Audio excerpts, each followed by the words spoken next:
Hello and welcome back to the channel, and I finally got an opportunity to check out the Batman versus Teenage Mutant Ninja Turtles movie, and I am loving it.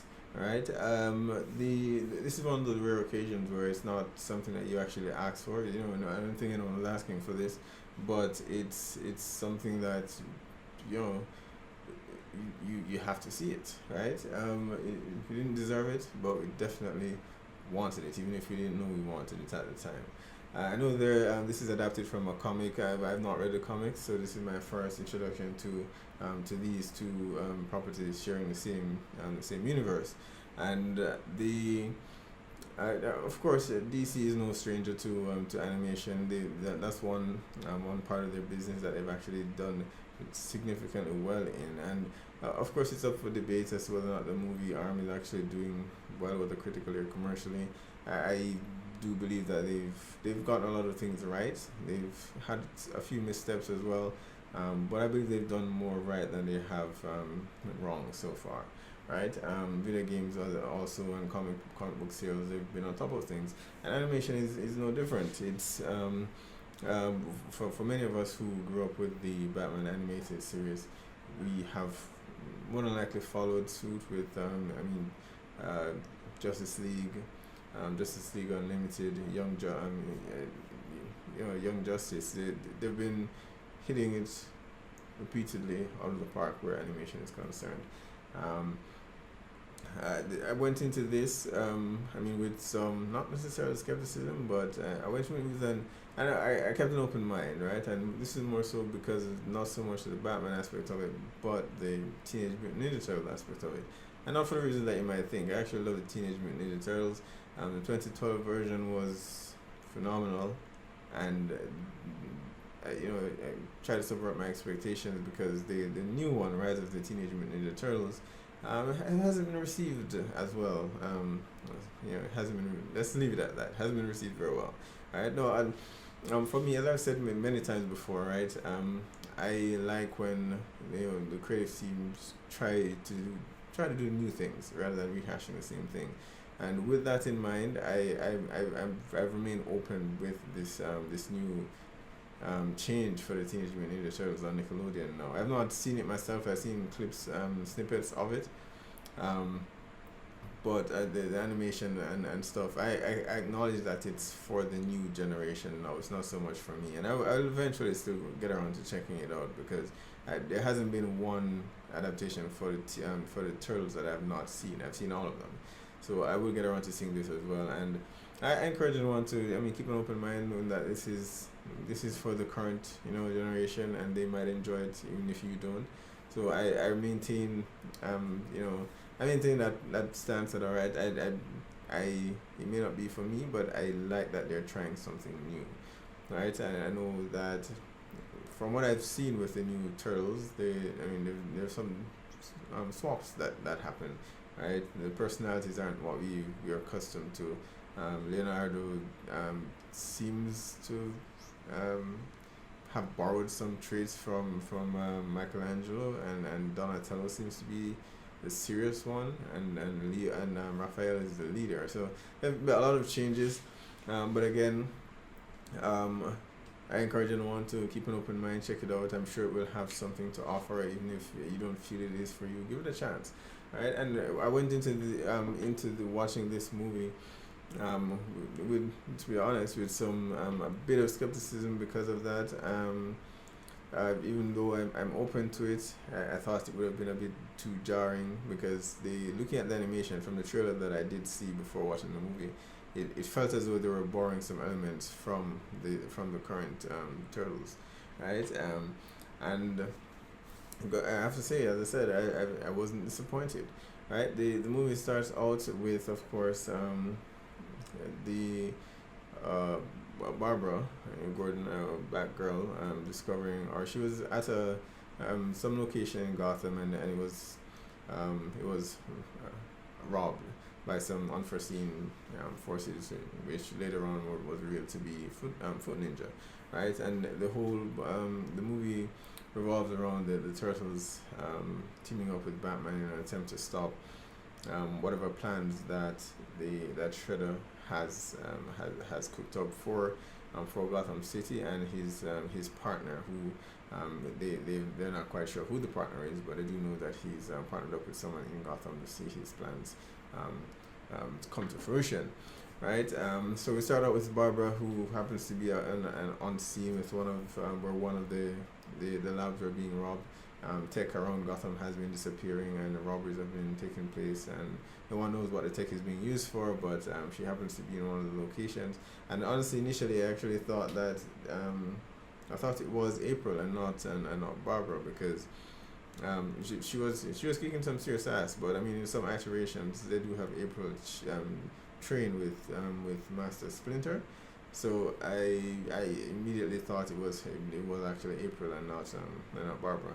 So Barbara didn't come to mind initially, but it was later revealed that she went to Batman and she explained to him what happened, what she saw, and there's these ninjas that are suddenly in his city. You know, the voice actor did a phenomenal job. You know, and I have to say, about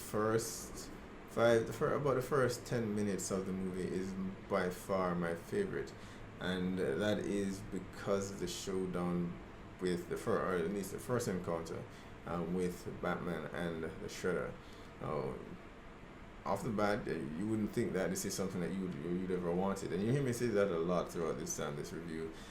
But you have always, trust me, you have always wanted to see Batman fight the Shredder, right? We've had numerous iterations of Batman in animation and in film. Never TV, right? In live action TV, at least Gotham doesn't count. Don't hate, right? I like Gotham, but for this discussion, it doesn't count. And I've got to say that even with the animations that we've gotten and the films that we've gotten, this is the first that I in a long time, because I believe the original animated series did that very well. This is the first in a long time that we've seen, you've seen Batman actually fight. It felt like you're watching a choreographed scene, right? You could actually see one of the criticisms leveled at even Dark Knight Rises, right? What made Nolan's film so great, at least for me personally, wasn't so much Batman. Wasn't so much Batman as it was his villains, and that's not to say that he himself didn't stand out, right? He did. It was always Batman's journey from the very first, from the Batman to the Dark Knight to the Dark Knight Rises, and he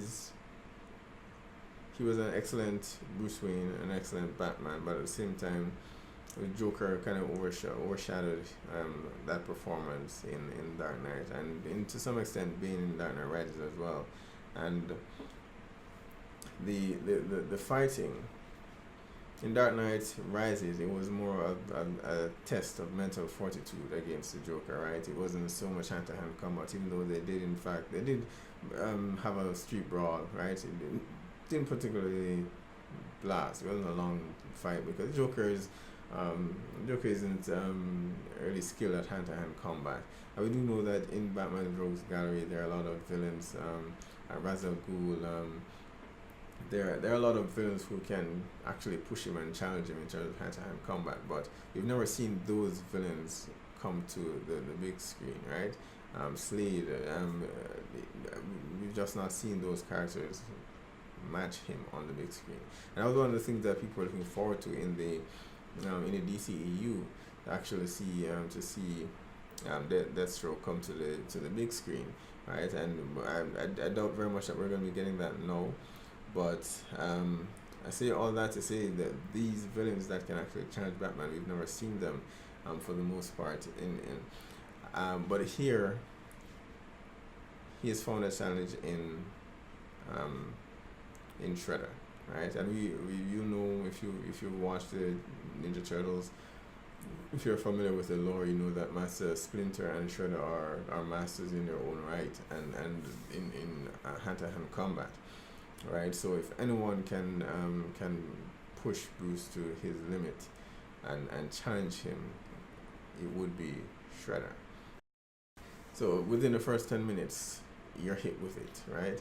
And they have their first go at it, and of course, in true, I mean, this being, this earlier on in the film, they fight, and even though Bruce didn't necessarily win that fight, he didn't really lose it either, honestly.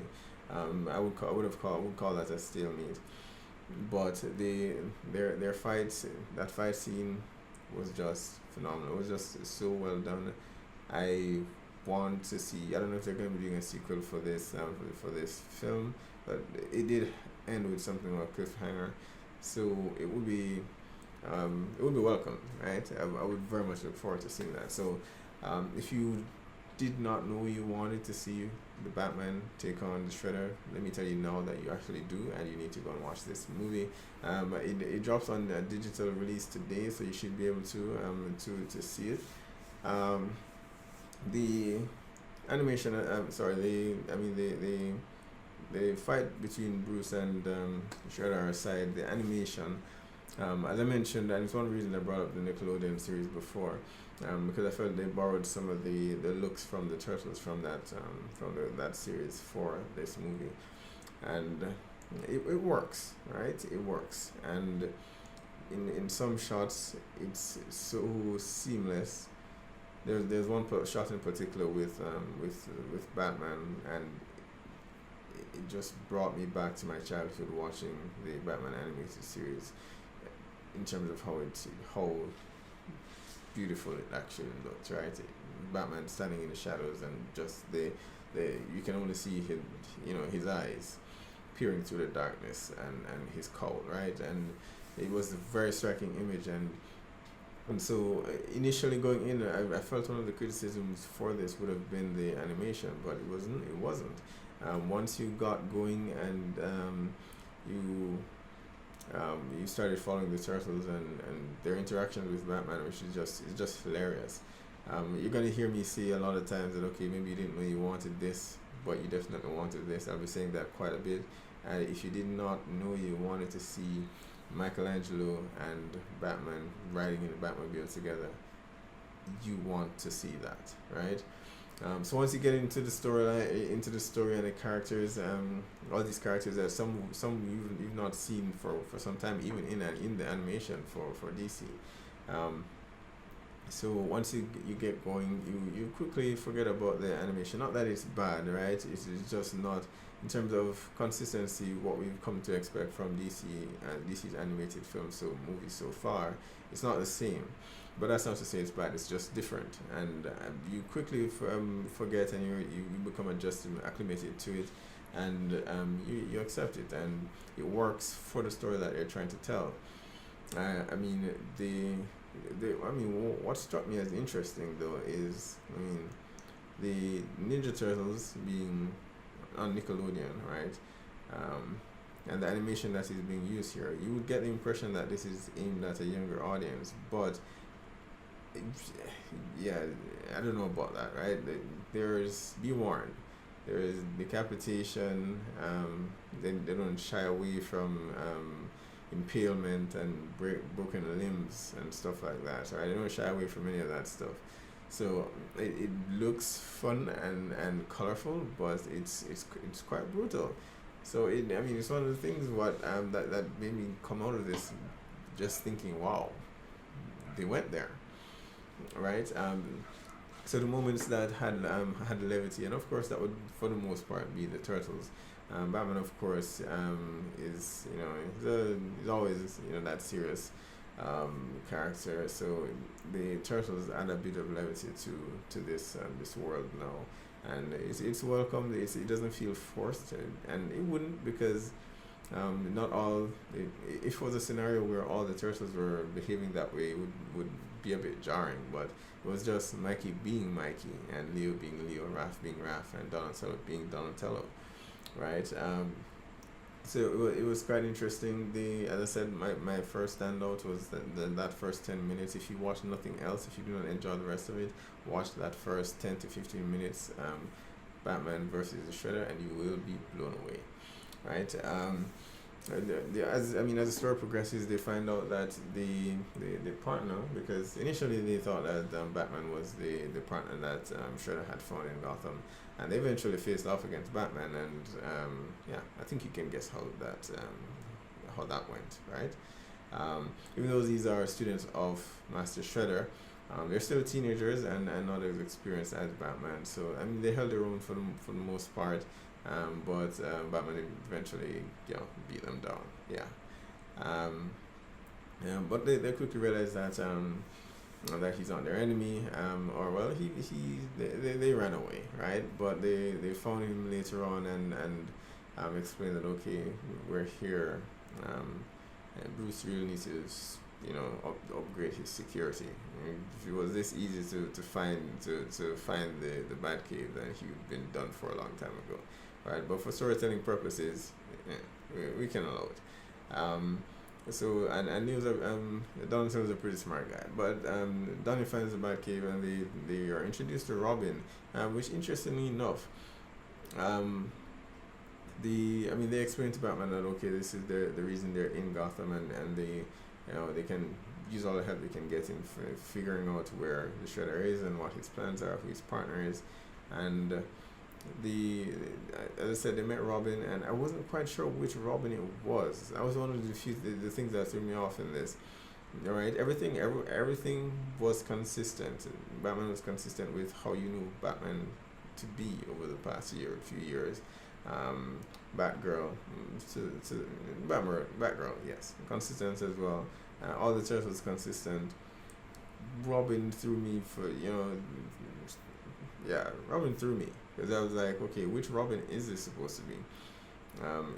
Eventually later on, he refers to Bruce as father, and then I realized, okay, it's supposed to be Damian, but the personality that he has would, I don't know, he still had that fish out of water personality, but in some instances you got a vibe that okay, this could actually be Dick, and yeah, he had a playful way about him at the same time. So initially when he was first introduced, I wasn't quite sure which Robin it was, because Damian it can be brutal at times, and when they first meet, it's like okay, I was expecting him to go all out and even take them out, right? But that didn't happen. So it wasn't until much later on when they explained that okay, when he said father, I realized that okay, this is Damian, but a much more toned down version of the Damian that we've come to know, right? And he didn't seem to have that attachment to Ra's al Ghul that he's depicted it to have in some of the other adaptations, right? He knows him and knows of him, but he doesn't refer to him as grandfather or anything like that. So not quite sure how they changed the story there. But the turtles interaction and is what sells this movie for me. Their interaction not just with themselves but with every other character in the movie. Michaelangelo, of course. Again, if you are familiar with Michelangelo, you do know that he adds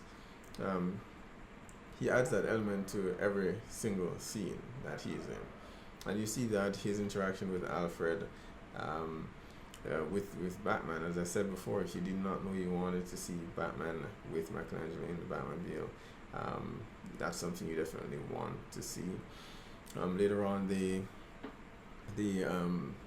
team up with Batman and they go off to Arkham Asylum, where the Joker has now been freed as a distraction by Ra's al Ghul and the Shredder to keep them busy while he goes to take care of his master plan, which is basically to fly over Gotham with this machine and spread the Joker serum mixed with the ooze to transform the people of the city into these beasts, right?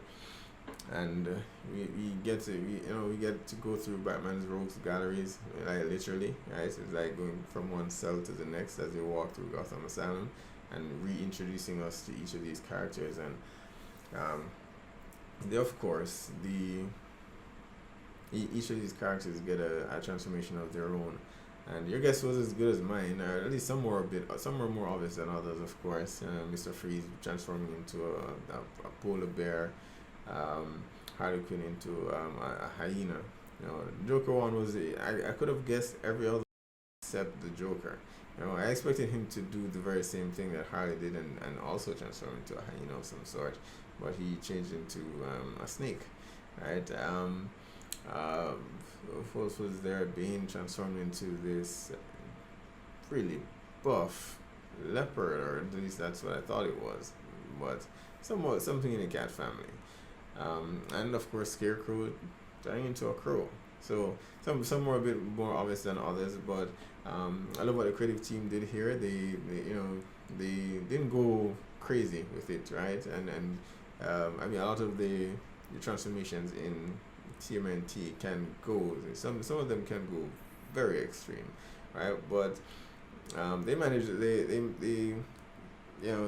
kept themselves, kept things in check, and didn't go too far out and crazy with the transformations.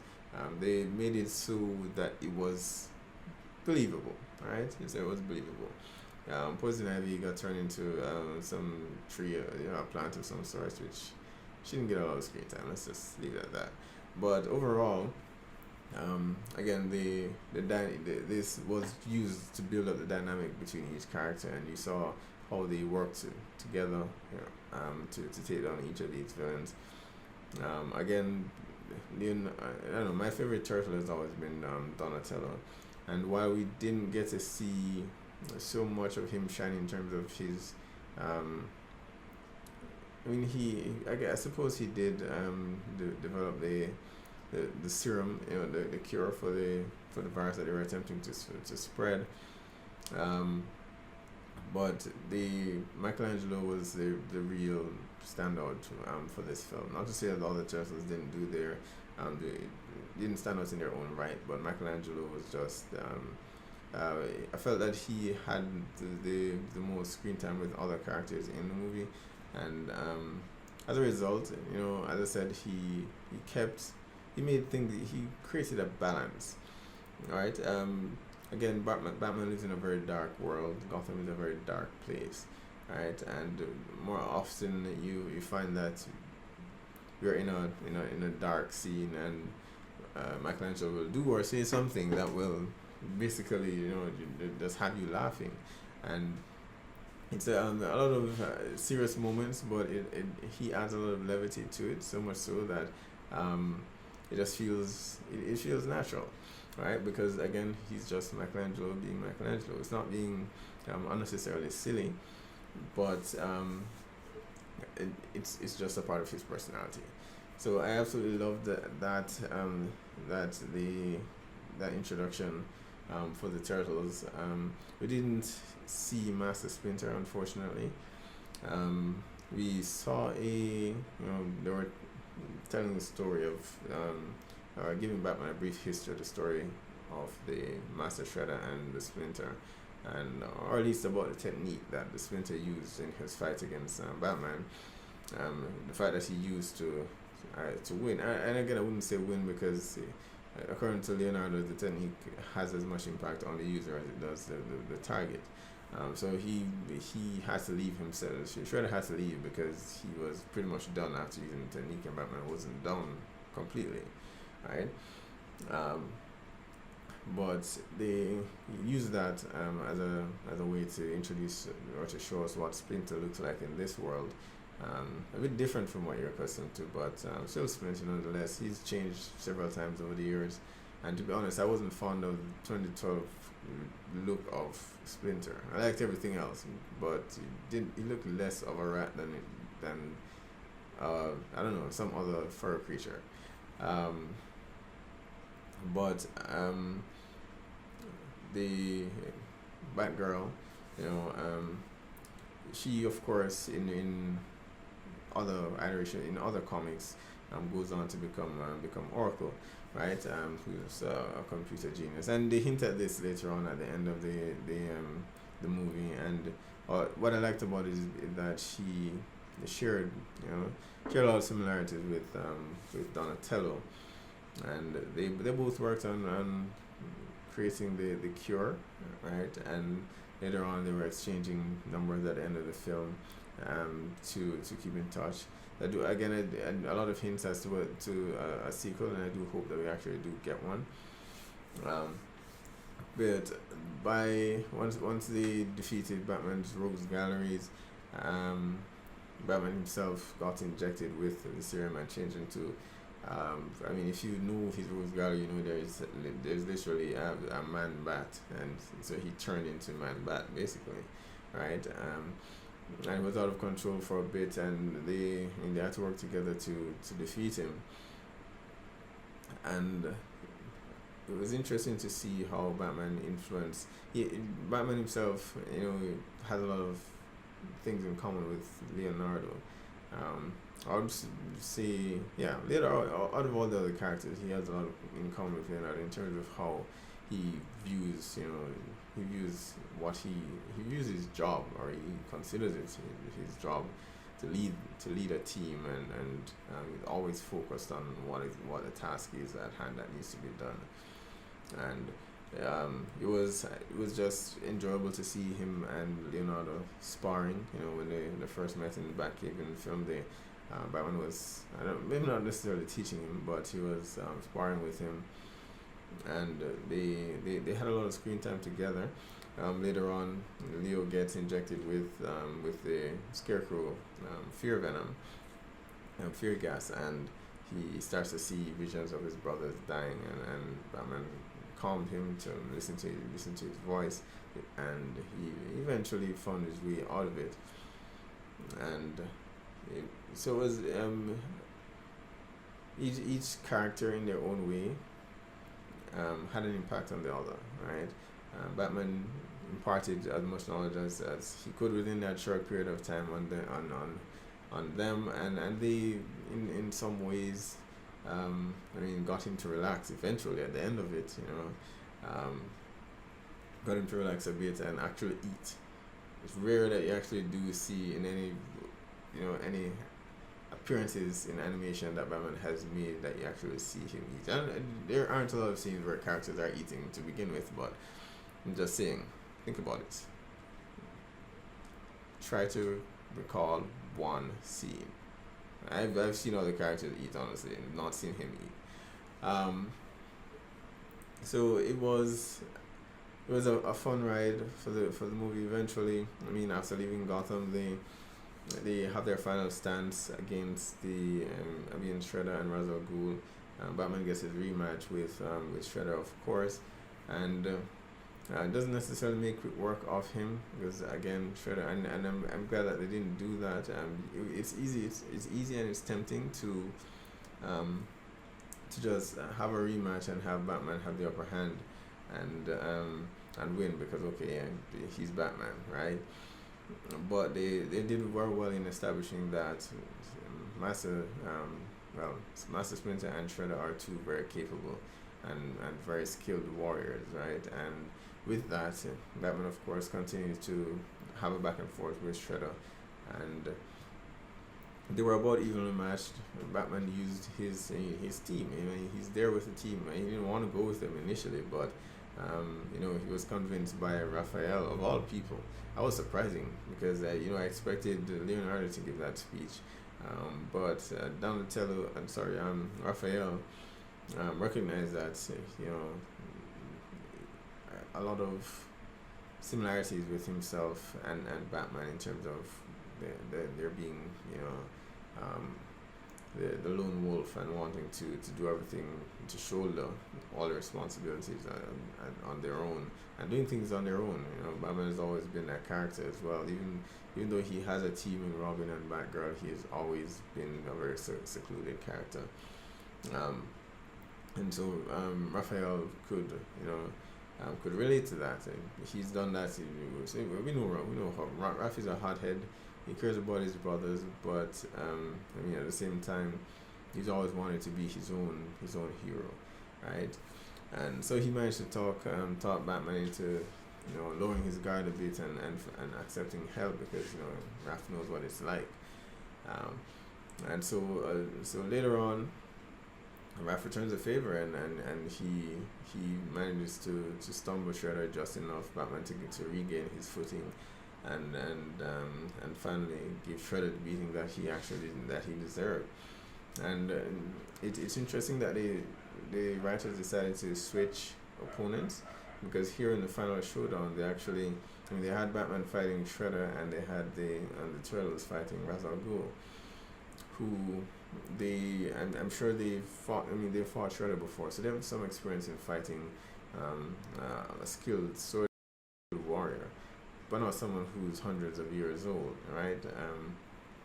And so in fighting, Ra's al Ghul, he completely decimates them, and of course Ra's al Ghul, he does the dark side thing with one arm behind his back for most of the fight, and one sword in the other arm behind his back, and he makes quick work of the Turtles initially. Donatello, of course, he broke Donatello's arm. That was hard to watch. Again, as I said before, I didn't think they would show that. Right? All the times when we see violence depicted in animation, it's usually done, it's usually hidden off screen, or if it's on network TV, it's done in a cartoonish way where it's not too obvious, right? But here, no, he straight up broke his arm, and they showed his arm limping, and yeah, it's brutal. And with that, Raphael goes in a rage. Leonardo goes in a rage because this is what he saw with the fear toxin. The fear of losing his brothers, and of course, anger doesn't give him an advantage, and he quickly remembers Bruce's words to him to remain calm, because anger will not help him save his brothers, and eventually he gets to the point where he needs to defeat Ra's al Ghul. But eventually they came out victorious. The end, as I said, it left us with a cliffhanger. One a bit weird. I expected it to happen, right? I was kind of expecting it because we saw Shredder fall into a vat of chemicals. The only thing I wasn't expecting was the Joker look, right? I expected him to be crazy, or act a bit crazy, but not have purple hair. So that was that kind of threw me for a bit there, right? We've seen Shredder transform before, or at least in a lot of the adaptations he's done that. He's taken the ooze and transformed himself. So with that, it leaves room for a sequel to be made. Do I want one? Definitely. I'm not quite sure where we would go from here. Maybe Justice League, because with this movie they've already explored, all the rogues, Batman's rogues gallery in Gotham City, and so that doesn't leave a whole lot more to be explored in Gotham.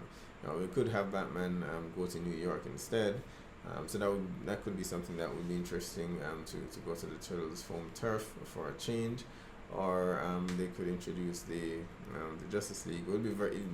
I would love to see that dynamic again between Michaelangelo and someone like Superman, right? It would just be phenomenal. It should be great, right? So I'd definitely be open to a sequel. I enjoyed this movie thoroughly. I'm probably gonna watch it maybe 2 or 3 more times, and I want DC to do more animated films like this, right? I know we often find that we're comfortable with getting the same thing over and over and over again. Even with we have a new season of Injustice coming out, but it's usually the same. Bad guy comes up, fight bad guy, defeat bad guy. But that is fine, there's nothing wrong with that, but it's good to every now and then throw in something a bit unusual, and I'm glad to see that they're doing that with their animated properties and even live action, because we have the Joker movie coming out later this year, which is a standalone movie and an odd one at that, an odd and dark one, right? So it's one of the things I love about DC is their ability to do all these different things. I mean, not bashing Marvel to any measure at all, but I don't like a lot of the sameness that I see, the formula that I see in a lot of the films that are coming out. Um, so I like to see different things being done for the creative team to take risks, and I understand being under Disney, it's one umbrella. You want to have one tone with everything, but sometimes that's not always the best direction to go. And it has worked for them, so more power to them. It has worked. They're commercially successful. But for me, I like to see, and I enjoy those films for what they are. But I like to see things being done differently. Some at times, right?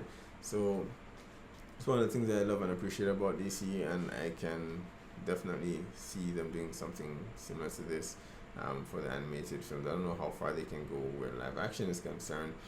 In order to, because that might cause some confusion, right? It's already a bit confusing for some persons with, okay, is it Jared Leto, that's a Joker, is it Joaquin Phoenix? So it may muddy the water a bit in live action, but for animation where they can do just about anything, or multiverse, anything at all they can if they want to. There are a number of storylines that they can actually explore without having to worry about a larger universe at hand, right? So be sure to post down in the comments, let me know what your thoughts are on this movie. If you have not seen it, be sure to check out Batman versus the Teenage Mutant Ninja Turtles. Hit like or subscribe, and I will see you guys next time.